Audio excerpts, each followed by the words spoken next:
हगवणींच्या घरी घडलं त्याला अजित पवार जबाबदार असू शकत नाहीत. वैष्णवी हगवणी प्रकरणी जयंत पाटलांकडून अजित पवारांची पाठराखण. 22 जूनपासून सुप्रिया सुळे राज्यात लढा उभारणार. हुंडामुक्त महाराष्ट्र आणि हिंसामुक्त कुटुंबाचं उद्दिष्ट हीच वैष्णवीला खरी श्रद्धांजली ठरेल. सुप्रिया सुळेंची प्रतिक्रिया. 6 जूनचा शिवराज्याभिषेक सोहळा बंद केला पाहिजे. तिथीप्रमाणे सोहळा झाला पाहिजे. संभाजी भिडेंचं वक्तव्य.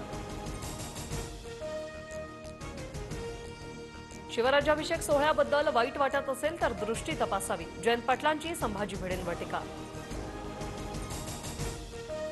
अमरावती सर्कलमधील अधिकाऱ्यांची ऑडिओ क्लिप व्हायरल. आरएफओ बदलीसाठी 35 लाख देण्यास तयार असल्याचा ऑडिओ क्लिपमध्ये उल्लेख. अमरावतीतील निलेश कंचनपुरे यांची वनमंत्र्यांकडे तक्रार. छत्रपती संभाजीनगरमध्ये कामगारांच्या नावे अर्ज भरून 1200 ते 1500 रुपयात दलालांकडून संसारोपयोगी वस्तूंचं वाटप. तक्रारीनंतर परवानगीशिवाय संच वाटप न करण्याचे निर्देश.